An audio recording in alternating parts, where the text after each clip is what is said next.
Yesu n'umwami. Igice cya 34 mugira mwumvirize ubutumwa bwiza mushikirizwa na Pastor Jackson Nkeshimana. WhatsApp yiwe ni 76 96 96 96. Aha dufite ububasha bwinshi. Ibi mbabwira nuko natangaye mbona ijambo rishobora gukora mixer. Abazi ivyuma murabizi kimaze gufumba umwotsi c'est fini. Wongo kwi. None si ibindi ko ndavugiramo. Kubw'ijambo gusa. Ijambo rirahindura ibintu byose. Uko kwizera rero tangura gutegura terrain y'ivyo ugomba kw'Imana izo gukorera, uce inzira, uce amakanivo, uvyabirize hose bigende neza hama wishikira aho ugomba gushika.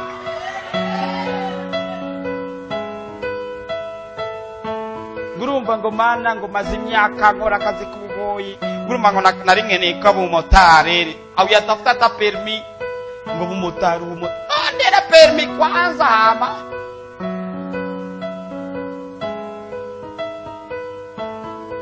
sinzi kuvyumva ukwizera ko gucumba ubugari utararonka imboga urakumva urashonje ufise agafu konyene urukuro pepeya imbabura ugashaka agafu gatangura gucumba atamboga uraro uko kwizera kuramara.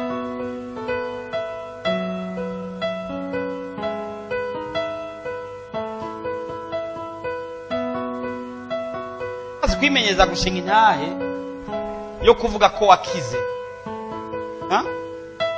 utarakira. Numva bakubiye kugwaye fwa, sinzi amaserose, sinzi za hepatite B, C, sinzi ko zishika no kuri Z.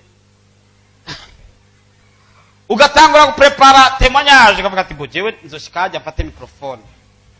Pasteur azoca avuga ati abatekinisiye matevye kuzana microphone. Hama bace bahima nanje zoca soma ndashima Imana ko nari ngwaye hepatite C nari nagiye ikibimba birabananira, ngenda ikibumbu birabananira, ngenda iremera birabananira, ngenda none Imana yarayinkijije. Ugategura témoignage. Uko niko kwizera.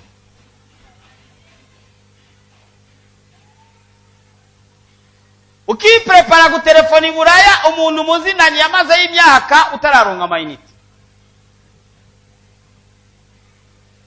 Nabyumbacha. Base kambuga ivyumvikana. Burategura parrain utararonka fiance. Burategura marene utararonka fiance. Burategura president wa komite utararonka fiance. Ivyo birinjira. Genda ubaze ibeye y'ububati, ubaze ibeye y'amagarderobe, ubaze ibeye y'amadivan, apana kuzana je commence la vie. Utangure kubaza ibeye ya bya bindi equipment yose yo mu nzu utararonka akazi.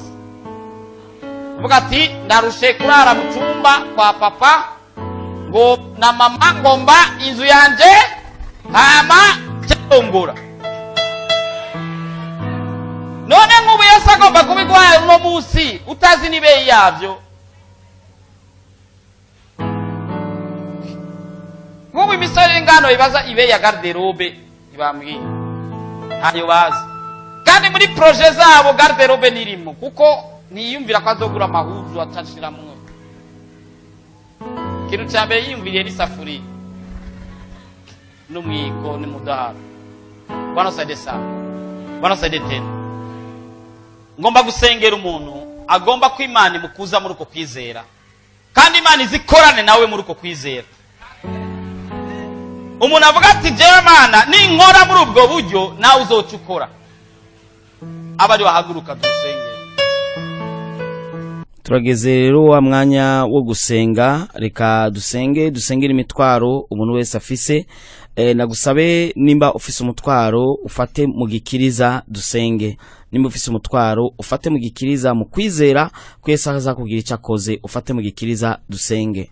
Mwami Yesu mwamugororotse, ndagushimiye kubw'uyu mwene data wamushoboje kumviriza ano majambo.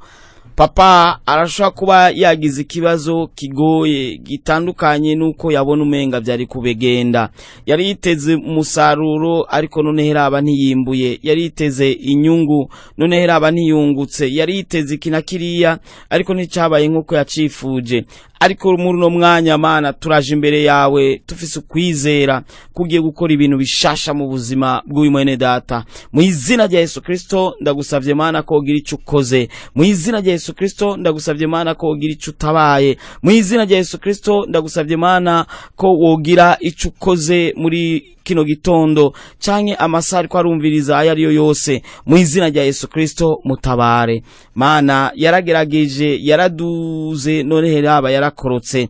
Mana ndagusavye Mana kusura kandi kumuterura, usure kandi kumugirira neza, usure kandi kumuhitoto. Mu izina rya Yesu Kristo umunyanazarete ndagusavye Mana ko usura kandi kumushigikira. Heraba arahoba ntakimeze nka kwa kundi. Heraba amagara yamukitse, heraba bijanye na kanoti vyaranse, heraba ibina biriya, heraba mu manza arimo ariko ararenganywa. Mu izina rya Yesu Kristo umunyanazarete ndaguhamagaye Mana kugira ngo umutabare, umugirire neza Mana, umube hafi maze Satani abura haca, maze ubasha bwawe bwa hejuru yiwe. Ndize kuvyumvise Mwami kandi ko bikoze, ni mu izina rya Yesu Kristo Mwami wacu, amen.